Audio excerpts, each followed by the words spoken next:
purification according to the law of Moses were completed, they brought him to Jerusalem to present him to the Lord. As it is written in the law of the Lord, every male who opens the womb shall be called holy to the Lord. And to offer a sacrifice according to what is said in the law of the Lord, a pair of turtle doves or 2 pigeons. And behold, there was a man in Jerusalem whose name was Simeon, and this man was just and devout, waiting for the consolation of Israel, and the Holy Spirit was upon him. And it had been revealed to him by the Holy Spirit that he would not see death before he had seen the Lord's Christ.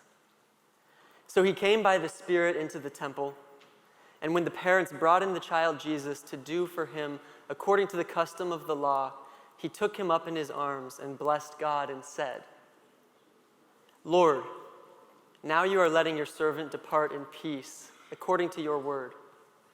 For my eyes have seen your salvation, which you have prepared before the face of all the peoples, a light to bring revelation to the Gentiles and the glory of your people, Israel.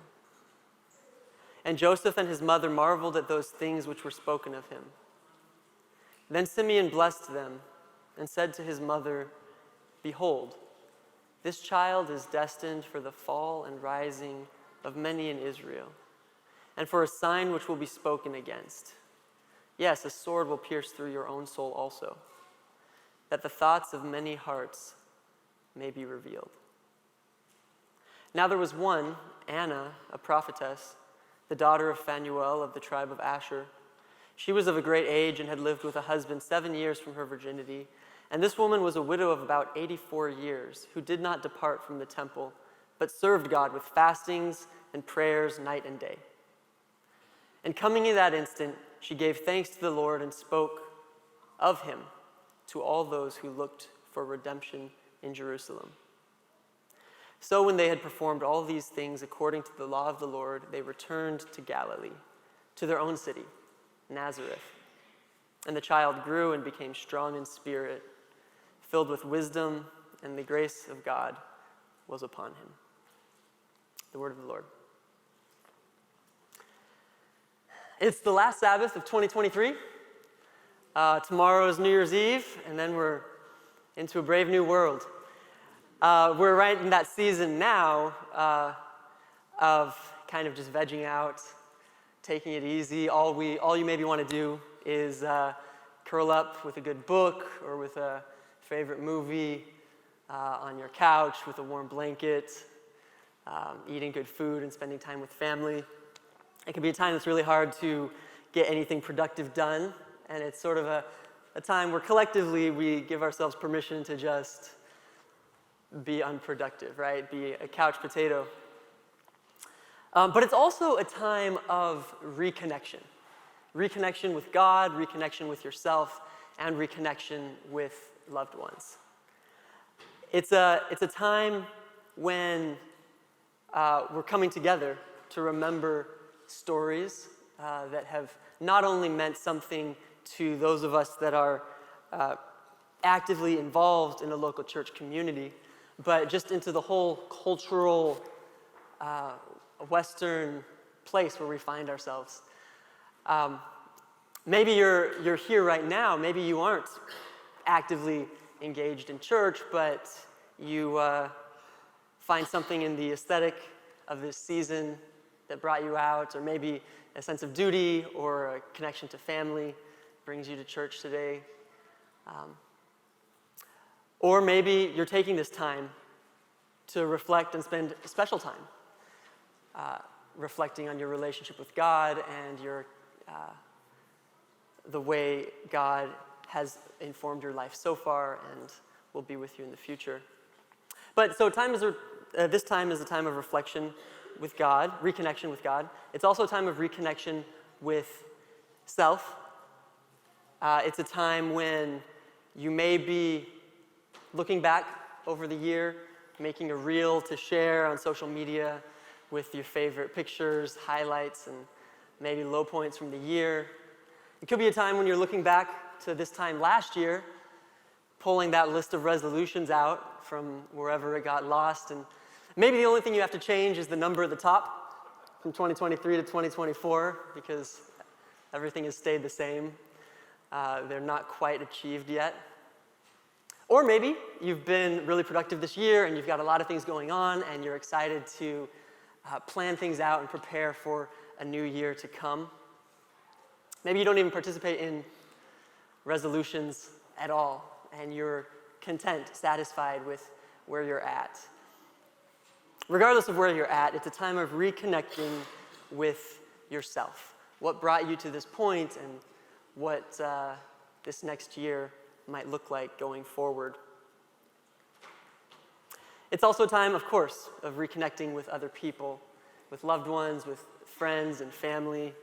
I was able this week to just go briefly over to Michigan to see my relatives and connect with a few really good old friends. And that was a beautiful time. And so now, wherever you are, whatever your experience is with loved ones and friends, it's at least a time of reconnecting in one way or another. Maybe it's a time feeling a little bit lonely or going through loss, first season without a loved one, or maybe you are in actually a place where you just need a little space. You're sharing a cramped apartment with all the visiting relatives. Maybe you've been to Grand Central and Rockefeller Center, and you just need to get out of the crowds. Wherever you are and whatever you're going through, it's a time of reconnection with God, with self, and with others. And this is something that means a lot to me because the sort of mission statement of what I do, I work with this project called Advent Collegiate that focuses on campus ministry, college chaplaincy. Our mission is thriving in relationship with God, with self, and with others. And so this is something that I think about a lot, and I'm actually really excited to be speaking today because this is an exciting time when we're thinking, processing, and planning for exciting things to come.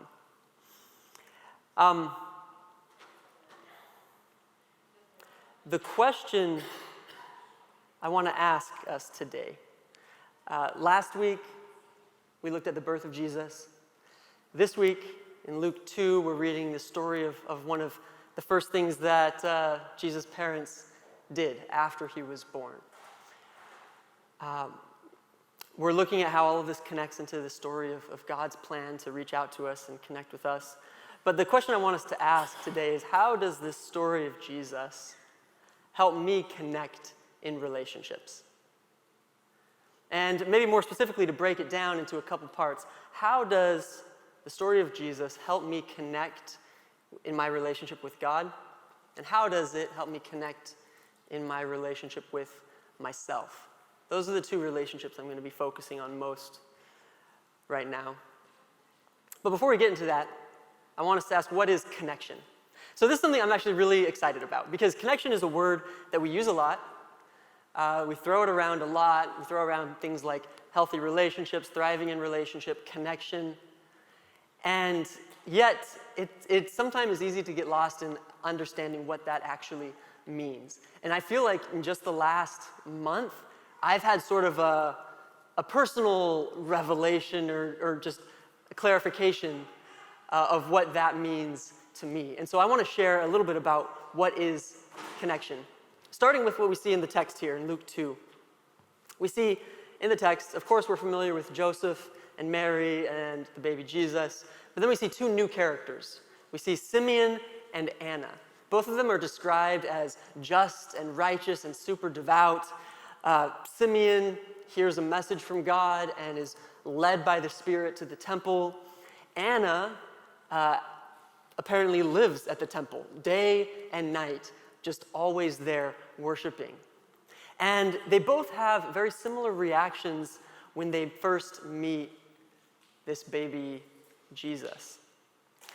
It says in verse 28, Simeon, when he sees Jesus, it says he took him up in his arms and blessed God. Sort of like the baby dedication we just had today, actually. This is beautiful. It says he took him up in his arms and blessed God. and said in verse 29, "Lord, now you are letting your servant depart in peace, according to your word, for my eyes have seen your salvation, which you have prepared before the face of all peoples, a light to bring revelation to the Gentiles, and the glory of your people Israel." And Joseph and his mother marveled at those things which were spoken of him. Then Simeon blessed them and said to Mary his mother, "Behold, this child is destined for the fall and rising of many in Israel, and for a sign which will be spoken against.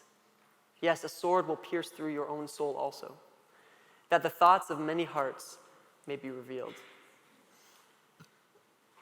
Simeon's first reaction to being with the one that he already knows, God has already told him, is the Christ, which means the anointed one or the Messiah, is to speak. He describes the one he sees. He articulates Jesus' identity and role in God's quest to reconnect with humanity. And there's Anna in verse 38. It says, when she sees Jesus, she says, and coming in that instant, she gave thanks to the Lord and spoke of him to all those who looked for redemption in Israel. Right away, just like Simeon, Anna also speaks. Though instead of only speaking to Joseph and Mary, she goes and tells anyone who will listen, anyone, it says, who is interested in this story of redemption. For both, the natural response to meeting Jesus is to start communicating. When I was in business school, my management professor liked to define communication as making meaning common. And so one way of looking at what we're seeing here in this story is Simeon and Anna are making meaning of their time with Jesus. And they're not only making it internally, personally, but they're making meaning together in community. And this is what has really stood out to me this month. Just this clear understanding of what it means to connect with someone. In my understanding, communication, writing, speaking, any kind of bringing something from an object or person into some kind of articulated description is how I'm starting to think of as the very definition of connection. Articulation is connection. When Simeon and Anna speak, they are connecting with Christ, and they're connecting Christ with themselves. I've quoted before the philosopher Ludwig Wittgenstein, who writes, "The limits of my language are the limits of my world." And one way I'd like to apply that to this story is to think about how the limits of my language are the limits of my relationships. Have you ever felt understood by someone? I felt, so just in our collegiate discussion this morning, Jerome asked a question about what was a time from this last year that you wish you could go back to, either to change or just to relive. And I hadn't thought about this, but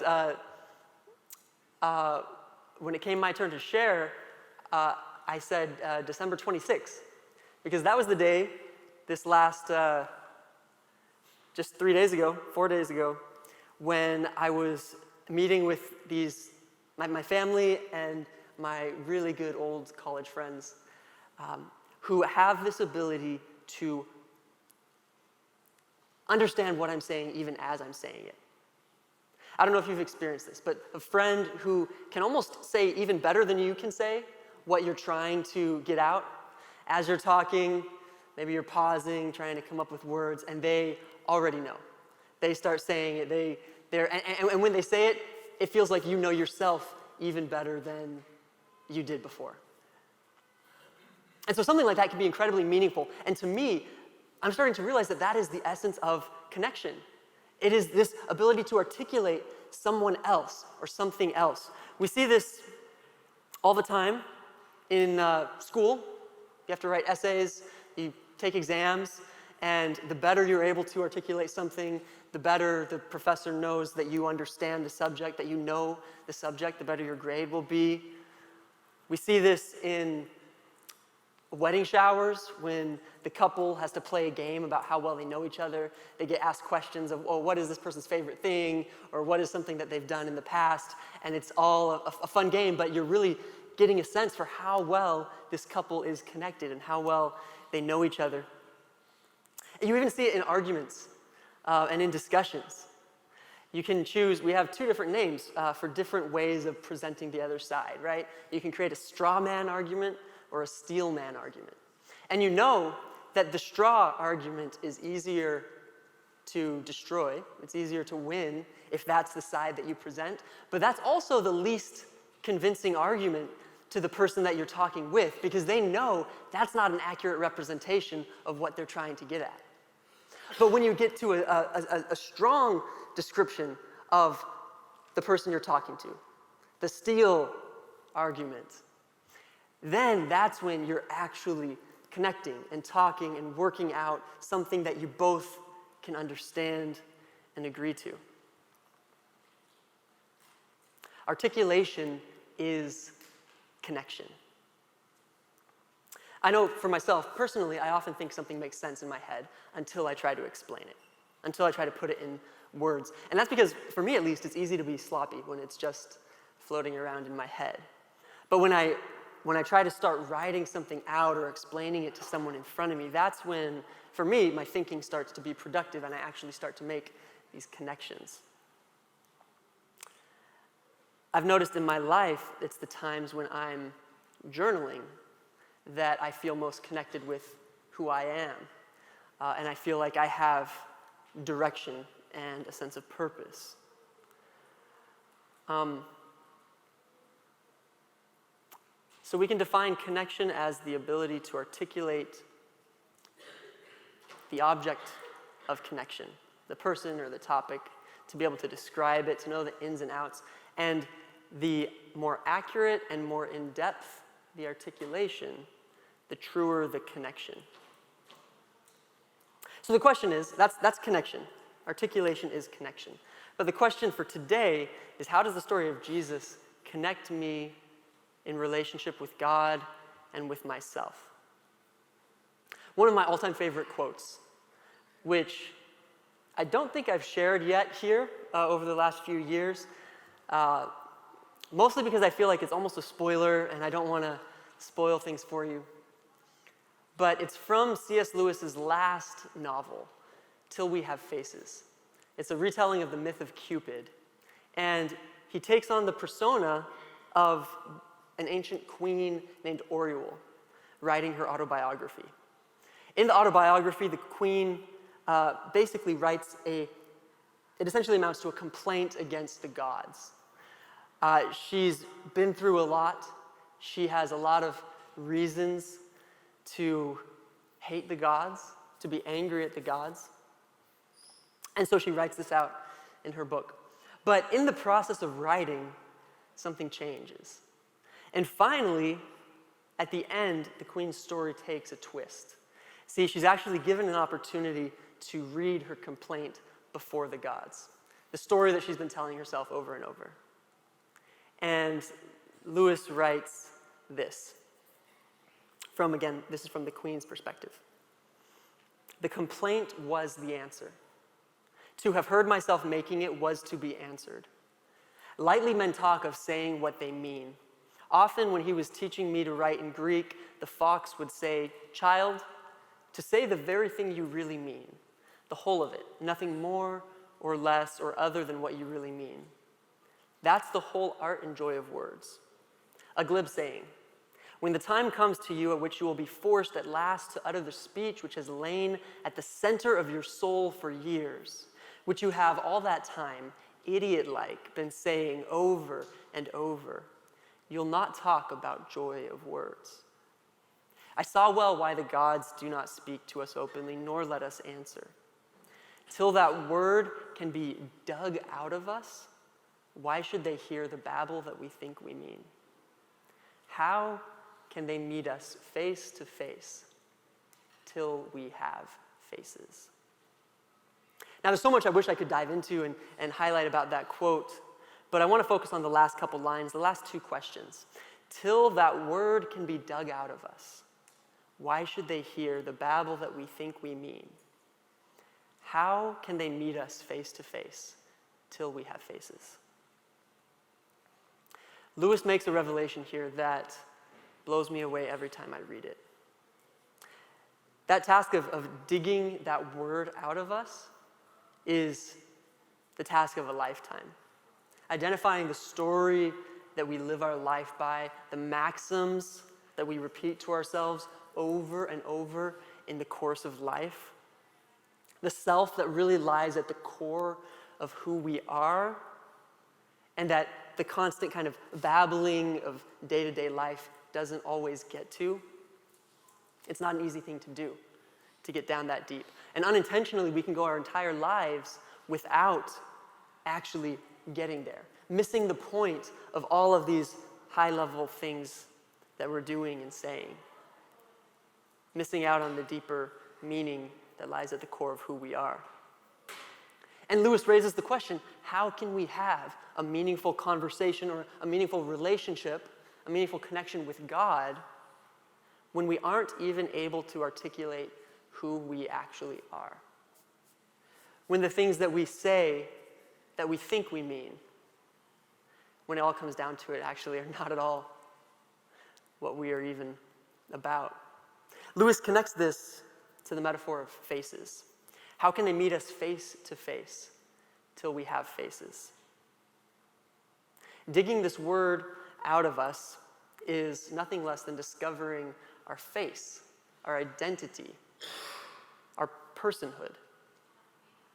And just like Lewis does in this book, taking on the persona of Queen Oriole, in our lives, we live by putting on and taking off a variety of personas all the time.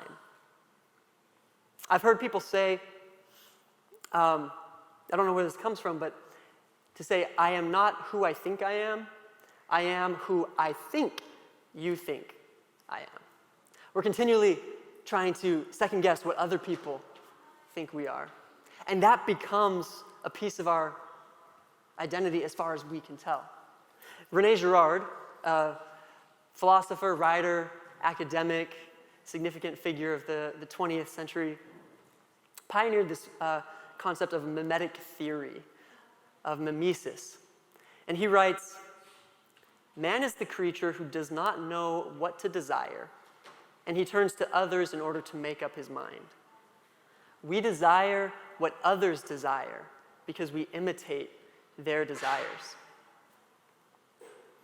In this context, in this life, where we're putting on and taking off personas, where we're affected so much by the desires of other people, it's easy to lose sight of ourselves. I've been in New York now for almost 3 years, working in college chaplaincy, and it's been difficult and interesting in ways that I never expected it would be. First of all, I thought that working in ministry would give me license to have really strong opinions about all of these spiritual things. But what I've discovered is ministry is actually more about what other people are going through and about listening instead of speaking. And that's kind of the philosophy I've operated with.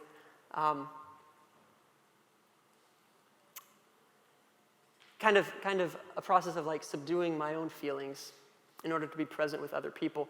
And maybe I've done that a little too much. I'm still sorting out the balance there. But my time in New York has reminded me more of high school than any time since I graduated. I don't know if you all feel like this or not, but you know what it's like to be in high school. Everything that is important is what other people, at least for me, what other people thought of me, right? I was trying to figure out who I was. I was so concerned with fitting in, with looking cool. The social pressure was constant. And eventually I kind of grew out of that and experienced some freedom. But coming here to New York and just being consistently surrounded by class and wealth and success and just all of these just people all the time has felt more like high school than anything I've experienced before. And it just brought back these social pressures. And I think combining these two things, right, my work in ministry, learning to kind of subdue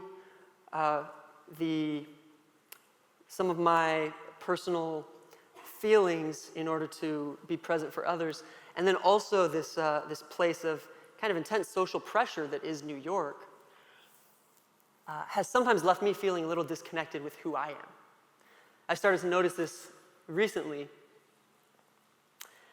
Started to notice things that I once really wanted to do, was really passionate about. All of a sudden, instead of driving those things, I noticed in some ways it feels like I'm being pushed along.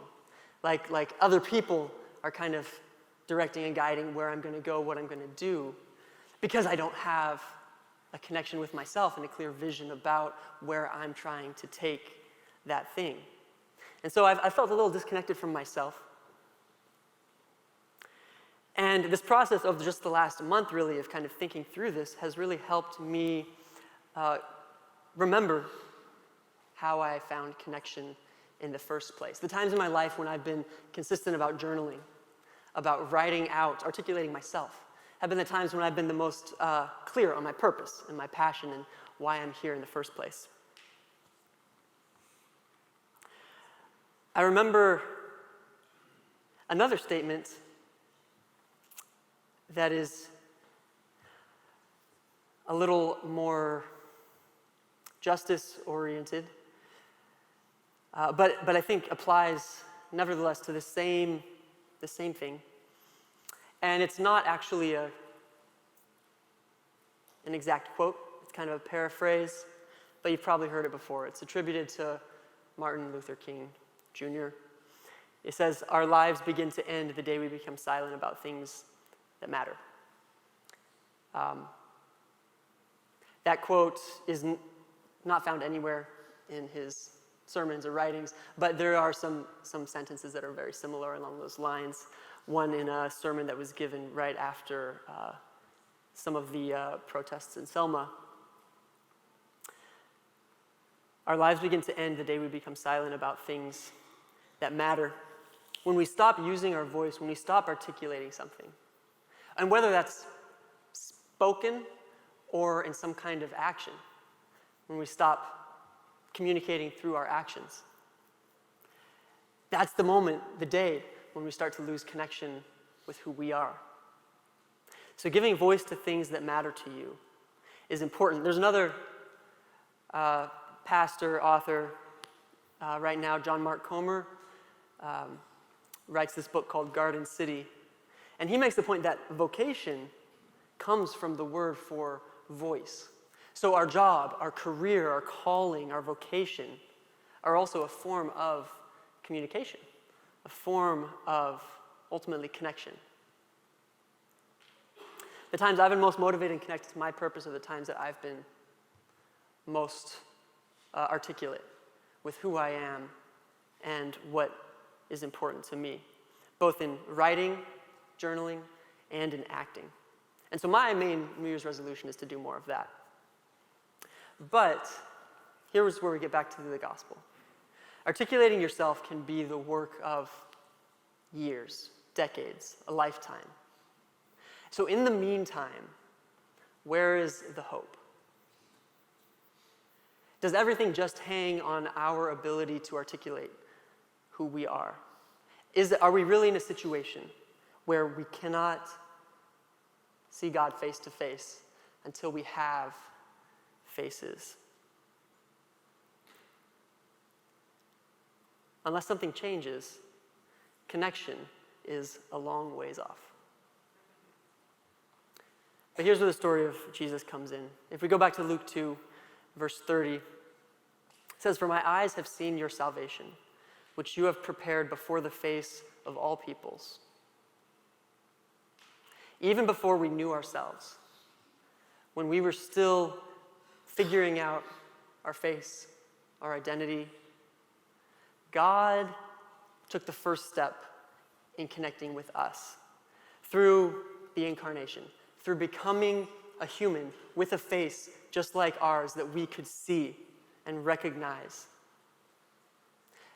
What Simeon and Anna saw in baby Jesus was the story of God seeking connection with us.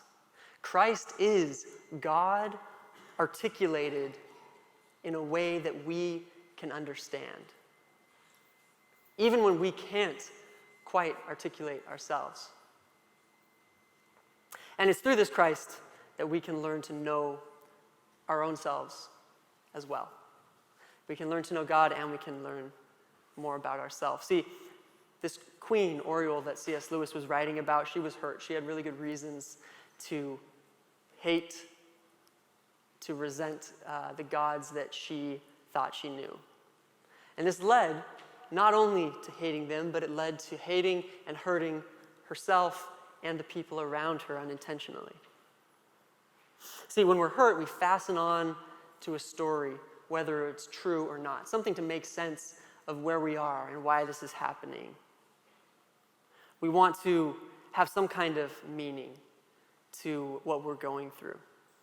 But the beauty of the story of Christ, God incarnate, God with us, as the book is titled that we were looking at earlier this fall, is Jesus' accessibility to us, even before we figured ourselves out.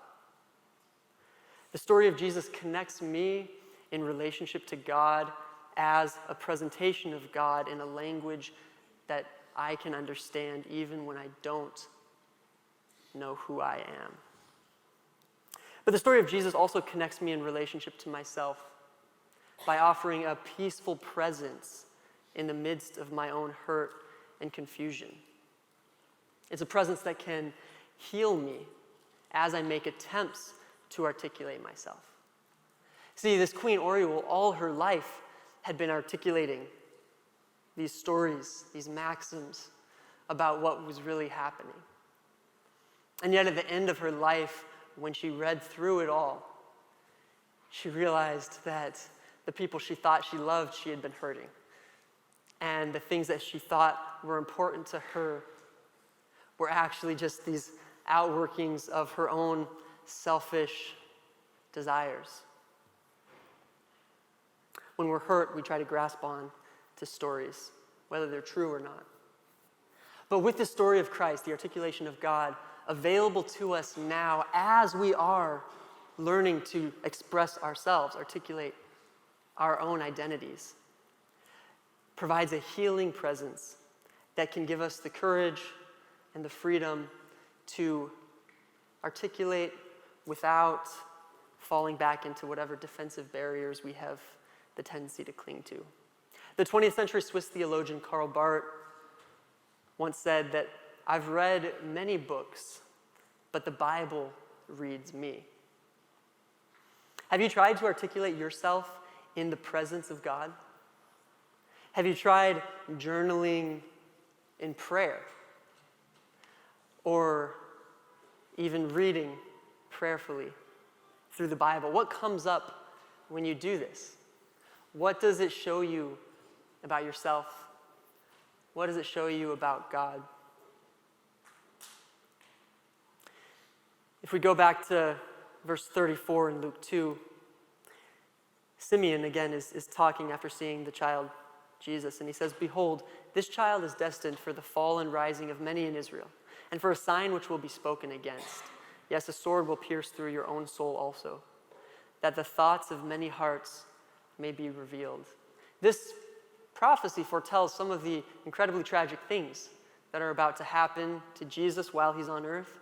And maybe it can even be said to prophesy about some of the tragedies that humanity will inflict on ourselves, in the centuries and millennia since.